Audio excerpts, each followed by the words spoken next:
nggak kebagian komedinya, jadi harus menyesuaikan sama mereka yang juga ikut komedi. Jadi ada beberapa dialog-dialog yang kita bahas sama-sama di reading, komedinya mau berapa, takarannya mau seberapa, prosesnya diomongin semua sih sebelum syuting. Jadi pas syuting udah terima beres insya Allah. Ada improvisasinya?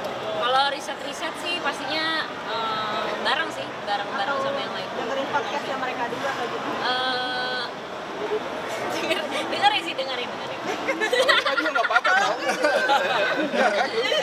Ngadepin improvisasi mereka gimana? Banyak banget berarti. Enggak sih, mereka justru orang yang sangat komunikatif banget. Kalau improv tuh nggak yang tiba-tiba pada saat adegan, jadi udah dibicarain sebelum syuting gitu. Jadi kitanya juga sebagai lawan mainnya nggak terlalu kaget. Kali kayaknya mungkin satu film berdua nih mungkin suami istri, apa ini baru pertama kali ya pas seperti apa sih? Tiga. Ya betul jomblo, Steve Pencil, baru ini kan. Keempat. Sama Ya 4 lah ya. gara-gara warisan. Gara-gara warisan. Iya. Iya baru. Jadi bapak-bapak telat. Ari melihat peran Kak Indah di film ini seperti apa? Saya minta dia bawa beberapa baju syutingannya dia sih. Istighfar, jomblo, bukan jomblo sih. Bang Ari tetap dimasukkan komedi ilmu hitam, itu emang Bang Ari sendiri yang minta atau seperti apa sih? Ini kan film yang dibikin oleh orang-orang yang bergaul sama-sama kita ya. Tidak mungkin saya inisiatif melakukan ini. Memang mereka mengeksploitasi apapun yang bisa mereka eksploitasi. Kapitalis mereka ini sebenarnya. Kak Indah ketika pertama kali ditawarkan sebagai pelakor ya, itu gimana, langsung setuju atau mikir-mikir dulu? Setuju, karena kan teman-teman juga sering nongkrong juga, dan karakternya juga baru banget buat aku jadi pelakor. Terus mainnya sama Mas Ardidu, Mas Reading itu lucu banget sih. Maksudnya kan ada adegan yang dimana kita tuh mesra gitu kan, dan itu Mas Arifnya juga apa ya, kayak mungkin dia gak enak kali ya sama Bang Ari, sama aku juga. Tapi kalau terus aku bilang kayak udah sih nggak apa-apa Mas, kita ini aja. Terus kata dia ya tapi gini-gini, sampai dia keringat-keringat. Tapi seru sih, maksudnya punya pengalaman yang baru lagi. Jadi nggak khawatir ke bawah image-nya ya Kak Indah ke luar film? Enggak lah, kan aktor bisa jadi apa aja.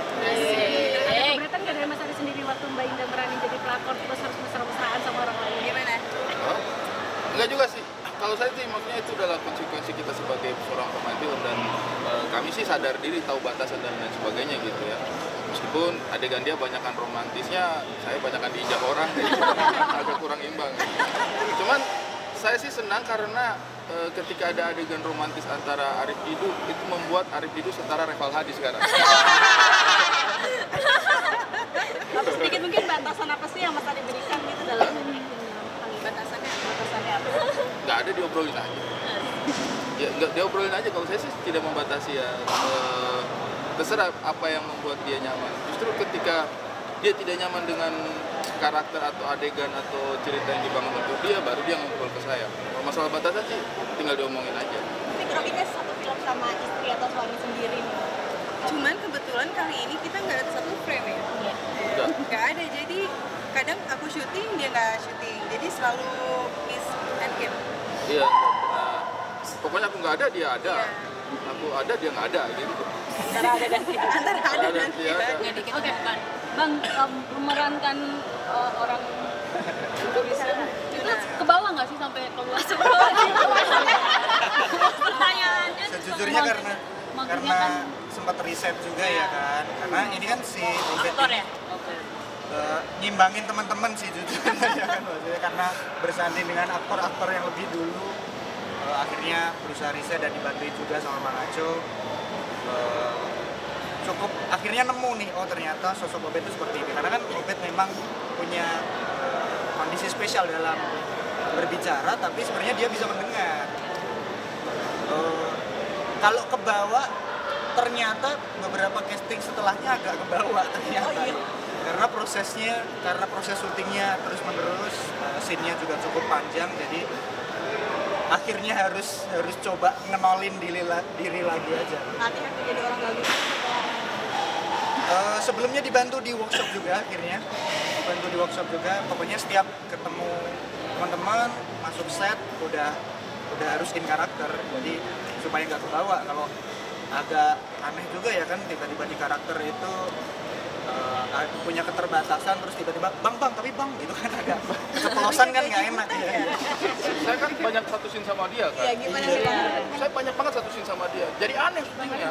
Jadi aneh karena kita itu biasanya kalau syuting, bro, artikulasinya kurang jelas. Kalau dia itu dibalik, bro, itu artikulasimu agak jelas. Jangan terlalu jelas. Jangan terlalu jelas.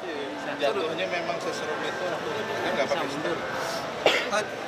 Awalnya saya pikir juga serem banget, tapi setelah jatuh ke 4 ke 5 karena itu ternyata beberapa kali take, dan dibantu juga oleh teman-teman yang safety-nya, yang masangin sling juga dikasih tahu kalau ini aman kok, semuanya aman. Jadi ketika jatuh kedua, trust-nya udah kebentuk, udah habis itu nagih jatuhnya.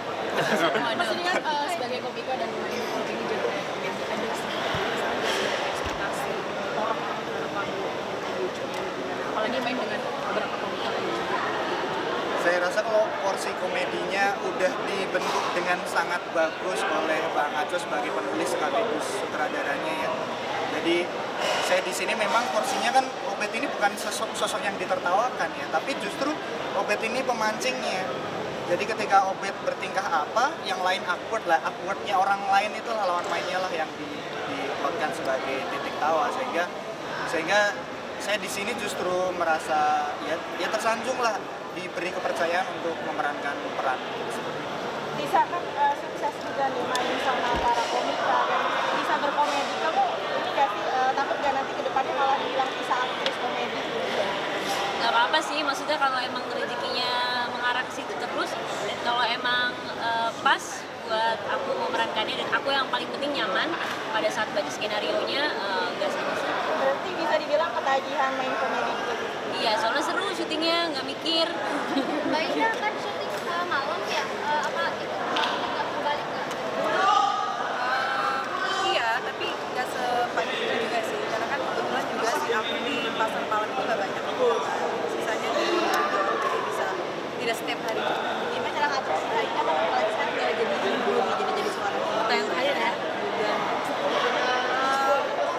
cara ngaturnya ya paling harus ada yang bisa menjaga baby sih, kalau misalnya aku paling apa di bawah di bawah ini enggak, kita nggak bawa, karena kan juga baby butuh tidur dan makan yang lebih tenang gitu kan. Kalau di lokasi kan itu juga banyak suara, jadi kalau misalnya kita apa-apa gitu agak sulit. Berarti ganti-gantian jaga ya sama Mas Ari sendiri ya? Syutingnya ganti-gantian jaga juga? Iya, ganti-gantian juga, jadi ganti-gantian. Pokoknya kalau saya syuting, Indah yang jaga. Kalau Indah yang syuting, dia yang bawa.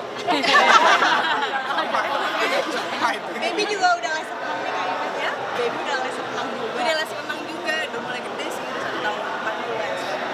Kamu di les renangnya sih senang udah ya. Iya, nggak apa-apa, biasa aja. Sama motorik.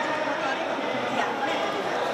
Kak Ida lebih nyaman main film yang serius kayak Wedding Agreement atau yang komik? Kalau aku sih sebenarnya mana-mana aja, pengennya juga yang lebih beda sebenarnya. Kalau misalnya drama kan udah cukup sering sebenarnya, jadi ini pengen yang komedi, pengen action juga sebenarnya, jadi mana-mana aja. Terima kasih juga sama suami ya satu. Lumayan kan kita promo ya. Sama-sama kita promo ke depan. Oke. Saksikan aja. Hari yang ngomong. 1 Februari jangan lupa. Waktu itu syutingnya kita 1 September. Oke. Udah siap teman-teman TV dan digital? 1, 2, 3. Teman-teman jangan lupa nonton jangan lupa film agak lainnya agak lain. Teman-teman jangan lupa saksikan film Agak Lain, tayang mulai tanggal 1 Februari 2024 di bioskop kesayangan Anda. Nonton Agak Lain. Terima kasih.